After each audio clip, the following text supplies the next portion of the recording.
Good morning students. हम लोग विश्व जनसंख्या के स्वरूप के हमने डिस्कस किया।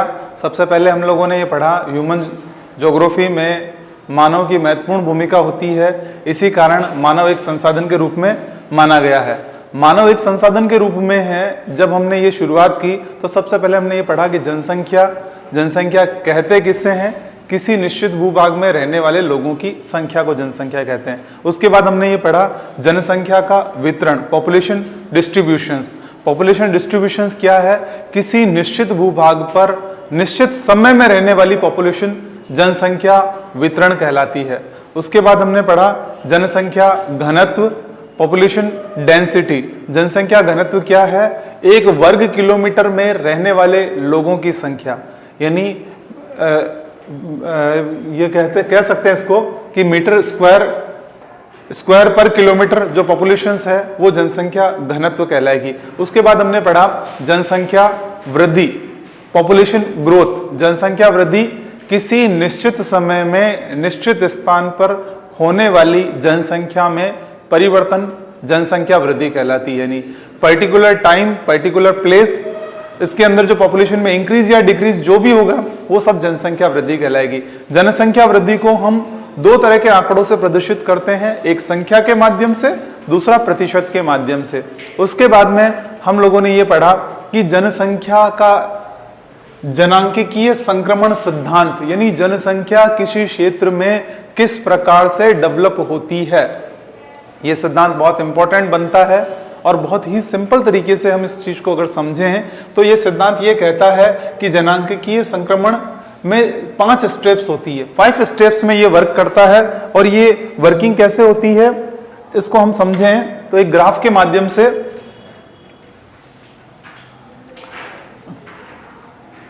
ये चीज कही गई है कि किसी भी क्षेत्र की जो जनसंख्या होगी वो जन्म दर और मृत्यु दर पे काम करेगी। वहां जन्म दर कैसी है, वहां मृत्यु दर किस प्रकार की है।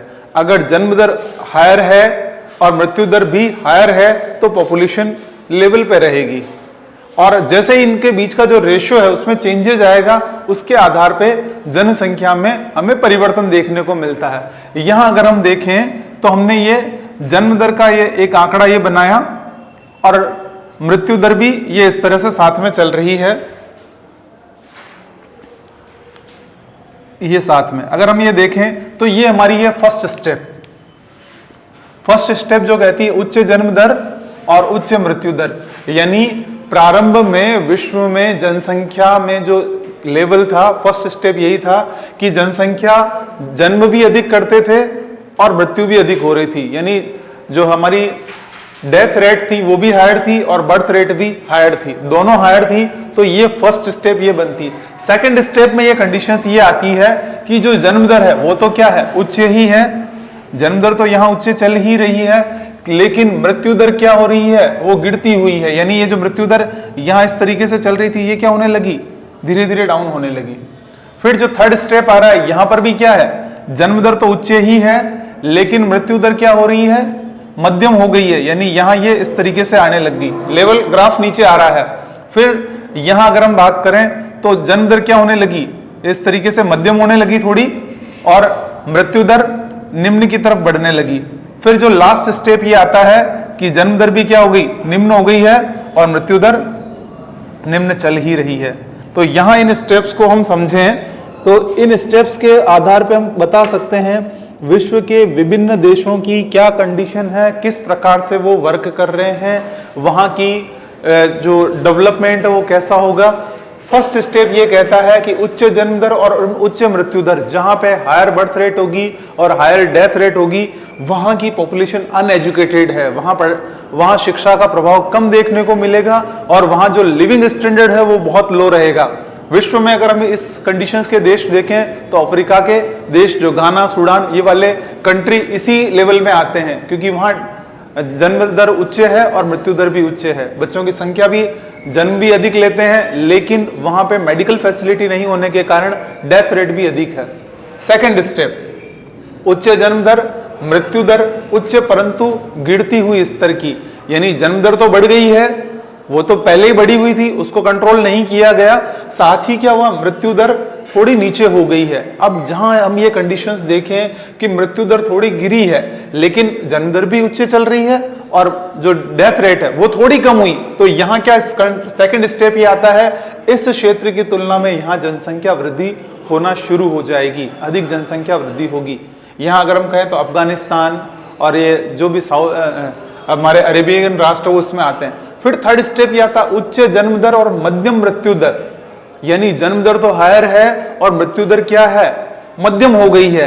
इन कंट्री में जनसंख्या बहुत अधिक लार्ज लेवल पे बढ़ती हुई देखने को मिलेगी। अगर यहाँ हम देखें तो भारत, पाकिस्तान, ये वाला जो क्षेत्र आता है जहां की जनसंख्या एक विस्फोट की तरह बढ़ रही है, तो उसका कारण यह है कि जन्म दर कम नहीं हुई है लेकिन मृत्यु दर को हमने कम कर दिया। हमने मेडिकल फैसिलिटी बढ़ा दी, ट्रांसपोर्टेशन फैसिलिटी हो गई, कम्युनिकेशन हो गया, तो हमने मृत्यु दर को तो कंट्रोल करना शुरू कर दिया लेकिन जन्म दर हमने कंट्रोल नहीं करी। तो जन्म दर जब कंट्रोल नहीं होगी तो पॉपुलेशन बढ़ेगी। और इस कंडीशंस वाले जो कंट्रीज हैं वो डेवलपिंग कंट्री के अंतर्गत आते हैं, डेवलप में नहीं आते हैं, क्योंकि यहाँ शिक्षा तो बढ़ गई है लेकिन क्योंकि जिस तरीके से डेवलपमेंट हो रहा है उसके रेशो में पॉपुलेशन बढ़ने के कारण बहुत प्रॉब्लम क्रिएट हो जाती है। अगर कहें कि हमने रोजगार के लिए 1 लाख वैकेंसी के लिए एक सिस्टम डेवलप किया 5 सालों में कि भाई 1 लाख लोगों को रोजगार मिल सके, लेकिन 5 सालों में जो पॉपुलेशन लगभग 2.5 से 3 गुना बढ़ जाती, यानी वहां अगर हम कहें जनसंख्या बढ़ गई 1 लाख की जगह 3.5 लाख पहुंच गए, तो फिर वही समस्या आएगी कि हमने रोजगार 1 लाख के लिए तैयार किया और पीछे 2.5 लाख बेरोजगार रहेंगे। यहाँ यानी इन देशों में सबसे बड़ी समस्या ये आती है कि जनसंख्या अगर यहाँ ये नियंत्रण में नहीं होगी तो ये डेवलपिंग ही रहेंगे, डेवलप्ड कंट्री में नहीं आ पाते। फोर्थ स्टेप, जन्म दर मध्यम और मृत्यु दर निम्न। कहें तो चाइना इस 4th लेवल में आ चुका है, उसने अपने आप को क्या किया, जन्म दर कंट्रोल करना शुरू कर दिया और मृत्यु दर तो बिल्कुल लगभग, क्योंकि टेक्नोलॉजी बहुत अधिक हो गई है तो वहां इस क्षेत्रों में मृत्यु दर कंट्रोल में आ गई है। हम ये नहीं कह सकते कि मृत्यु दर को हमने रोक दिया, क्योंकि प्रकृति का विधान है, जो आया है सो जाएगा, जिसका भी जन्म हुआ उसकी मृत्यु निश्चित है। लेकिन यह सिद्धांत ये कहता है कि अकाल मृत्यु नहीं हो, व्यक्ति अधिक से अधिक लंबे समय तक जिए और एक मानव संसाधन के रूप में काम करें। फिर उसके बाद में नेक्स्ट जो आती है निम्न जन्म दर और निम्न मृत्यु दर, यानी जहां जन्म दर भी बहुत कम हो गई है और मृत्यु दर भी कम है। यहाँ इन क्षेत्रों में हम देखें तो डेवलप्ड जितने भी कंट्री है, जो विकसित राष्ट्र हैं, वो सारे इसी श्रेणी में आते हैं, क्योंकि वो अपनी टेक्नोलॉजी के माध्यम से डेवलपमेंट की तरफ बढ़ते हैं और पॉपुलेशन उस लेवल पे लार्ज लेवल पे इंक्रीज नहीं होती है, इसलिए उनका लिविंग ऑफ स्टैंडर्ड हाई है, उन लोगों का रहन सहन अच्छा है, उच्च है। तो ये सिद्धांत जनांकिकीय संक्रमण सिद्धांत। इसके बाद नेक्स्ट आज हम स्टार्ट करेंगे विश्व जनसंख्या संरक्षण, विश्व जनसंख्या संरचना, यानी वर्ल्ड पॉपुलेशन स्ट्रक्चर। पॉपुलेशन का जो स्ट्रक्चर है वो क्या है। सबसे पहली चीज ये आती है कि जनसंख्या संरचना क्या है। पॉपुलेशन स्ट्रक्चर मतलब किसी भी क्षेत्र में जो जनसंख्या रहती है उसके रहने और उसका जो स्वरूप है उसको हम कहेंगे जनसंख्या संरचना। जैसे कहें भारत का स्ट्रक्चर कैसा है, तो भारत के स्ट्रक्चर में भौतिक प्रदेशों को हम लेते हैं। यहाँ हिमालय पर्वत है, पश्चिम में अगर हम जाएं तो डेजर्ट आएगा, थार का डेजर्ट, और मिड में जाएं तो पूरा प्लेन एरिया है, मध्यवर्ती मैदान आता है। साउथ में जाएं तो प्लेटो एरिया आएगा, दक्षिण का पठार आएगा, और वहां अगर हम समुद्र के पास जाएं तो कोस्टल एरिया यानी समुद्र तटवर्तीय प्रदेश आते हैं। तो ये इस प्रकार भारत दिखता है। ऐसे के ऐसे जब हम किसी क्षेत्र की यानी विश्व की जनसंख्या की बात करें कि जनसंख्या कैसी दिखती है, उसका स्ट्रक्चर कैसा है, तो उसके अंतर्गत ये सारी चीजें आएगी। जनसंख्या की संरचना में हम लोग विभिन्न तत्वों को शामिल करते हैं। वो तत्व कौन कौन से हैं? वो तत्व आएंगे आयु वर्ग, एज ग्रुप आ जाएगा, एज ग्रुप के साथ साथ में लिंगानुपात आएगा, लिंगानुपात के साथ साथ स्त्री और पुरुषों की संख्या, स्त्री पुरुष, और वहां की जो स्ट्रक्चर है, उन सब चीजों को इसमें शामिल करते हुए हम पढ़ेंगे कि जनसंख्या संरचना। अब इसके बाद में आती है जनसंख्या संरचना पढ़े क्यों, कहां जरूरत है पढ़ने की। हम जब कोई भी टॉपिक पढ़ते हैं तो हमारे दिमाग में 3 प्रश्न आने चाहिए। अगर ये 3 प्रश्न आप कंसेप्ट क्लियर कर लेते हैं तो वो कंसेप्ट आपको लाइफ टाइम याद रहते हैं। जो बच्चे कहते हैं ना, हिस्ट्री, ज्योग्राफी, पॉलिटिकल बेवफा, रात को रटे सुबह सफा, ये कंसेप्ट चेंज हो जाएगा अगर हमने रटना छोड़ दिया।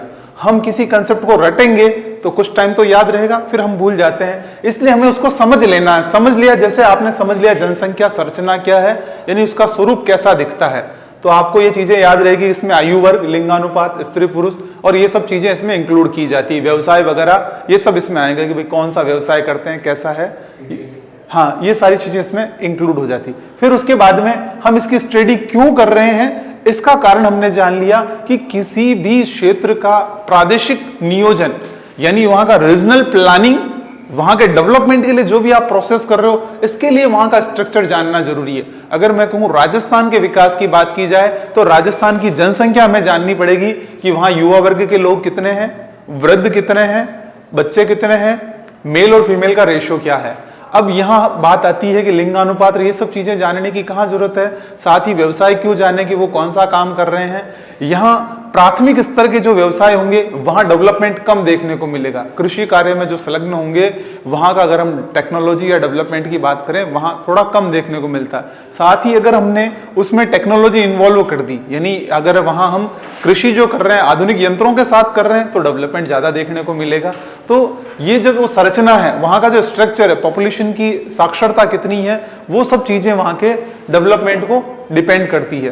तो उस क्षेत्र का, उस पर्टिकुलर एरिया का जो रीजनल डेवलपमेंट हो, उसी के लिए हम स्टडी करते हैं जनसंख्या संरचना, कि वहां की जनसंख्या क्या है, किस तरीके से वो काम करती है।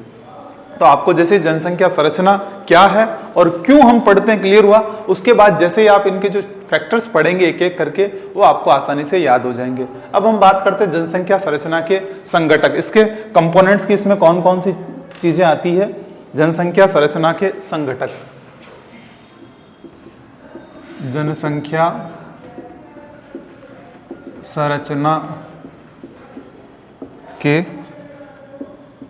संघटक, संघटक या तत्व कह सकते हैं हम इन्हें, कंपोनेंट्स, ये सब इसमें इंक्लूड होंगे। अब ये तत्व कौन कौन से हैं, इन तत्वों में पहला तत्व आता है आयु संरचना, लिंगानुपात और जनसंख्या संगठन। आयु संरचना, आयु संरचना के बाद में फिर सेकंड में आ जाता है लिंगानुपात,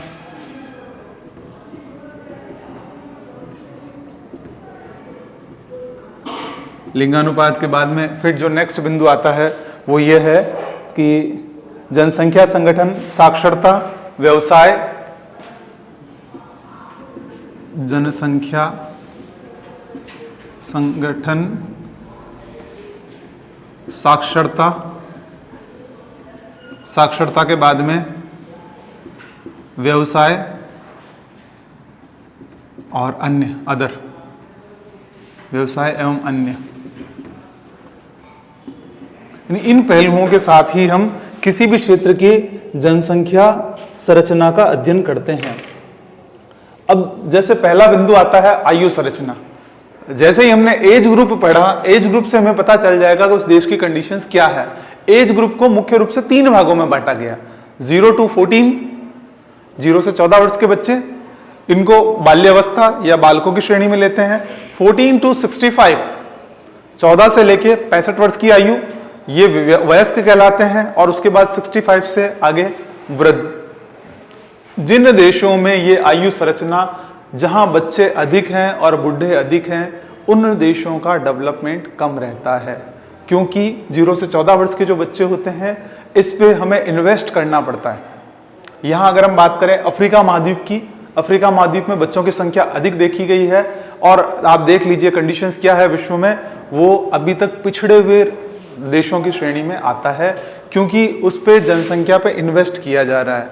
साथ ही अगर हम बात करें फिर भारत या अन्य देशों की, यहाँ युवा जनसंख्या बहुत अधिक है, इसीलिए पूरे विश्व की नजर भारत पे है कि भारत की जो वर्किंग पॉपुलेशन है, अगर वो सही तरीके से वर्क करती है तो देश को डेवलपिंग से डेवलप्ड कंट्री होने में टाइम नहीं लगेगा।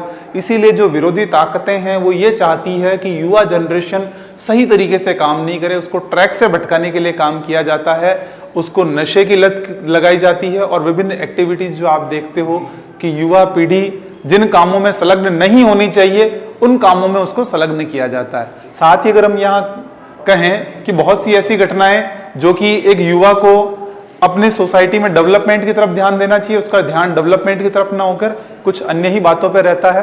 तो यहां अगर ये युवा जनसंख्या कार्य की तरफ संलग्न हो जाए तो देश तरक्की की तरफ काम करता है। फिर उसके बाद जहां वृद्धों की संख्या अधिक रहती है वहां पर भी कंडीशंस ये रहती है क्योंकि उनकी वर्किंग कैपेसिटी कम हो जाती है। तो कार्यशील जनसंख्या, वर्किंग पॉपुलेशन, हमें इसी से पता चलती है, आयु संरचना से। जिस देश में वर्किंग पॉपुलेशन अच्छी स्ट्रांग होती है वो देश तरक्की की तरफ काम करता है। इसीलिए जितने भी राष्ट्र हैं उनका मेन फोकस रहता है युवा जनरेशन पर। उसके बाद में सेकंड आता है लिंगानुपात, यानी मेल फीमेल रेशियो। ये रेशियो भी अपना एक इंपॉर्टेंट रोल अदा करता है। इसके पीछे मेन फैक्टर्स ये है कि अगर हम कहें लिंगानुपात निकालने के अलग अलग देशों में अलग अलग तरीके हैं। भारत में अगर हम बात करें तो यहाँ जो मेल फीमेल रेशियो निकाला जाता है वो ये रहता है प्रति 1000 पुरुषों पर महिलाओं की संख्या, यानी 1000 पुरुष है और महिलाओं की संख्या कितनी है 800 समथिंग। तो ये लिंगानुपात बताता है। और वहीं अगर हम यूरोपीय राष्ट्रों की बात करें तो वहां ये रेशियो चेंज हो जाता है, प्रति 1000 महिलाओं पर पुरुषों की संख्या, यानी वहां फीमेल्स ज्यादा हैं मेल कम से। अब यहां ये देखिए जहां ये लिंगानुपात रेशियो जितना बिगड़ेगा, मेल अधिक बढ़ेंगे फीमेल ज्यादा होगी, फीमेल कम होगी, तो कंडीशंस क्या होगी, क्राइम बढ़ेगा। आप ये आंकड़े उठा के देखिए, जब जब ये लिंगानुपात रेशियो बिगड़ता है तो ये कंडीशंस होगी। जहां हम देखें फीमेल्स की संख्या कम है तो वहां फीमेल से रिलेटेड क्राइम ज्यादा बढ़ेंगे, जहां मेल्स की संख्या कम है वहां मेल से रिलेटेड क्राइम मिलेंगे। यानी अगर हम देखें भारत में कुछ अलग तरह के केस देखने को मिलती है कि साहब ऐसी ऐसी घटना हो गई, इस तरीके से हो गया। वहां यूरोप में अगर बात करें वहां अलग तरह की घटनाएं देखते मिलती है कि साहब पुरुषों पे अत्याचार हो रहे हैं या ऐसा हो रहा है। यानी यहाँ ये रेशो बिगड़ने का कारण, यानी हम किसी भी क्षेत्र की जनसंख्या जब पढ़ते हैं वहां का स्ट्रक्चर में अगर ये रेशो डिस्टर्ब होगा तो वहां की सोशल कंडीशंस डिस्टर्ब हो जाएगी, सामाजिक स्थितियां बिगड़ी तो डेफिनेट है कि वहां का डेवलपमेंट, वहां की इकोनॉमिक कंडीशंस, वहां की अगर हम कहें पीस, जो वहां की शांति, वो भी समाप्त हो जाएगी। उसके बाद आती है जनसंख्या संगठन, वहां का जो स्ट्रक्चर वो किस तरीके से वर्किंग कर रहा है।